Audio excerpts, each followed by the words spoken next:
جبل سور شہر ہجرت اس رستے کا نام ہے شارع عثمان بن عفان رضی اللہ عنہ کے نام سے یہ رستہ ہے.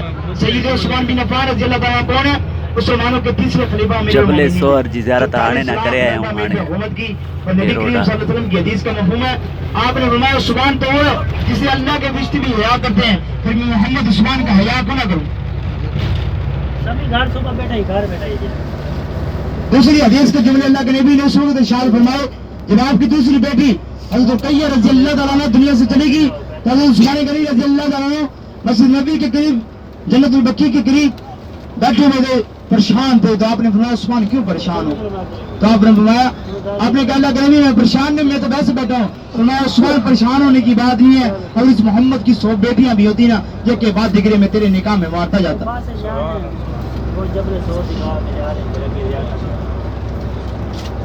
زبان میری اور آپ کی گواہی تو یہ جسم بھی نہیں دے گا. قرآن کہتا ہے زبان موڑ لگ جائے گی, تمہاری عذاب بولیں گے, تمہاری آنکھ بولے گی, تمہارے پاؤں بولیں گے, تمہارے ہاتھ بولیں گے, لیکن زبان کی گواہی کون دے گا؟ اللہ کا قرآن دے گا. کس لیے دے گا؟ جب شہید ہوئے کیا کرے تھے؟ قرآن جن کی تلاوت فرما رہے تھے. اس لیے فرمایا دین سے تعلق مضبوط رکھو, قرآن سے تعلق مضبوط رکھو, تاکہ قیامت والے دن یہ چیزیں تمہاری شفاعت کر سکیں. اور قرآن کی شفاعت کو اللہ نہ رد نہیں فرمائیں گے. قرآن اللہ سے جھگڑے گا اس وقت تک جب تک اللہ پاک اس بندے کی بخشش نہ کرے. اگر قرآن سے تعلق مضبوط ہوگا پھر جھگڑے گا, تو اگر قرآن سے تعلق مضبوط نہیں ہوگا نا, قرآن بتاؤ کیا کہے گا؟ قرآن کہے گا سکن سکن سکن, اے میرے اللہ انہیں تو میرے سے دور لے جا, یہ جانے تو جانے, ان کا تو میرے سے کوئی واسطہ ہی نہیں ہے.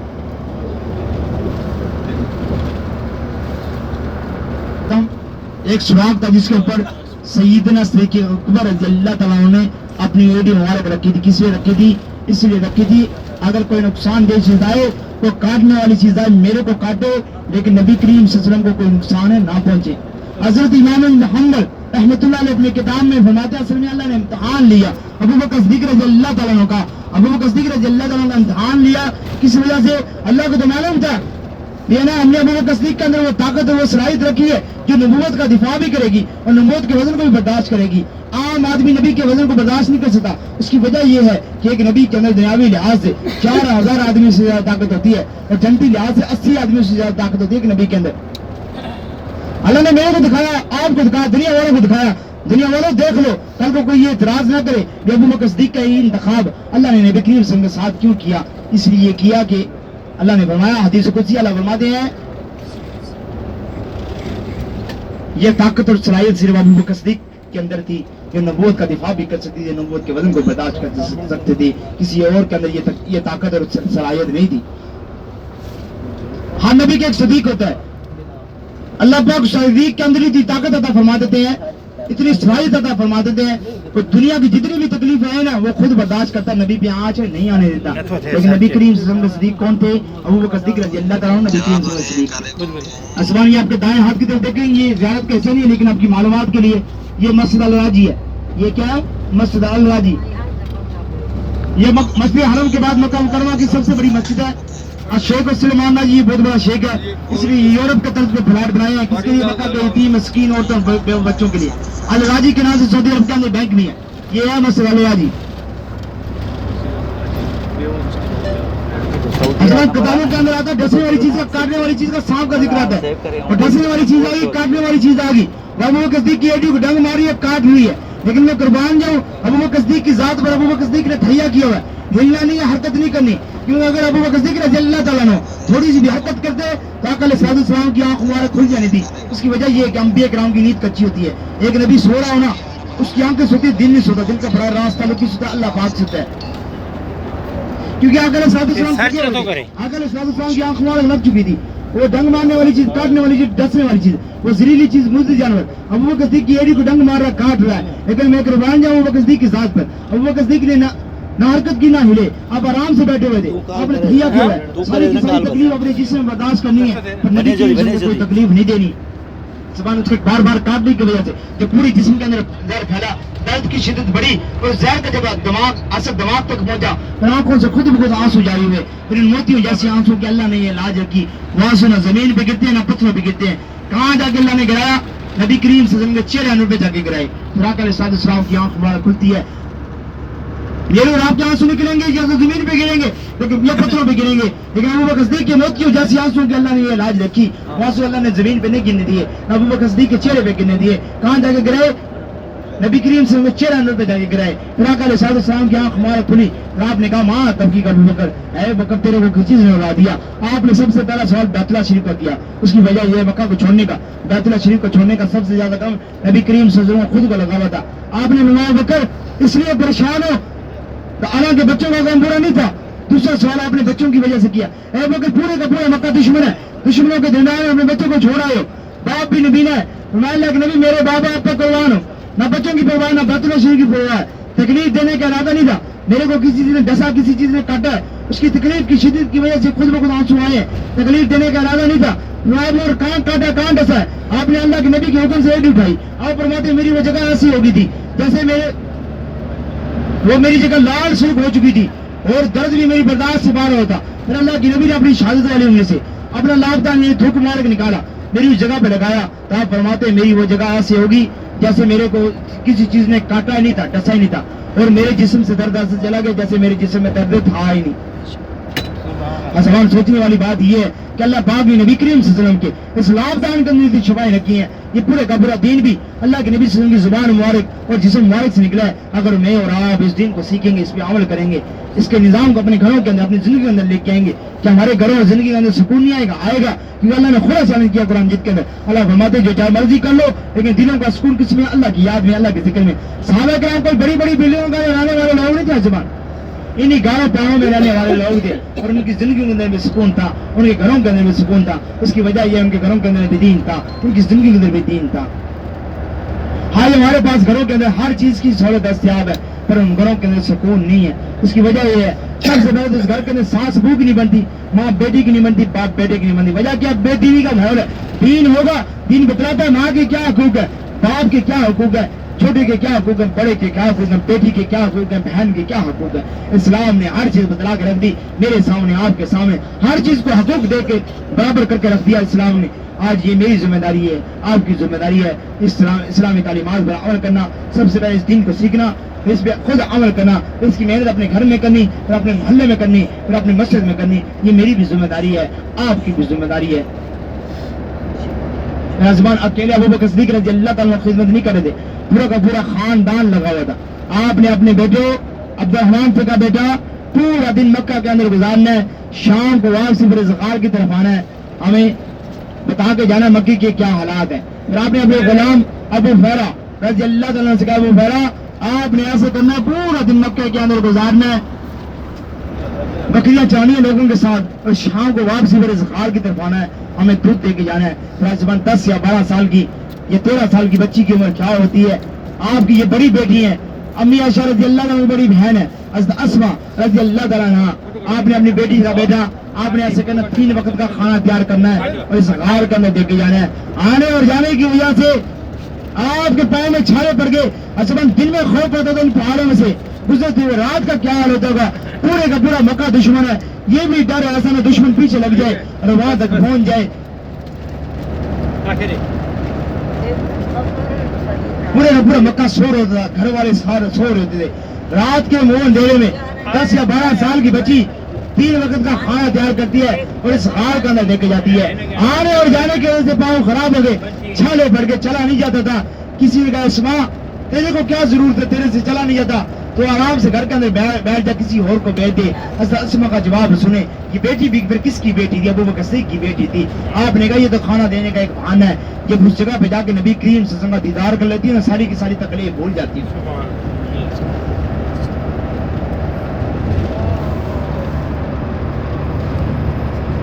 زبان ابو جہل کو پتہ چلا, ابو جہل کمبل سے ابو بکر صدیق کے گھر چلا گیا. جب گھر پہ گیا دروازے میں اس نے زور سے دستک دی, یہ اسما رضی اللہ تعالیٰ باہر آئی. آپ پر پریشان نہیں, گھبرائے نہیں. آپ نے ابو جہل کی آنکھوں میں آنکھیں ڈال کے یہ جملے فرمائے, اے ابو جہل زور زور سے دروازے پہ دستک کیوں دے رہے؟ اس نے کہا اے لڑکی میرے سے زیادہ باتیں نہ کر, میرے کو یہ بتا کہ تمہارے بابا نبی کریم صلی اللہ علیہ وسلم کہاں گئے ہیں. زبان یہاں سے بیت اللہ شریف کی حدود ختم ہو گئی ہے, یہاں سے حرم شریف کی حدود ختم ہو چکی ہے. اس سے آگے غیر مسلم کا داخلہ ممنوع ہے, اس سے آگے غیر مسلم کا داخلہ ممنوع ہے.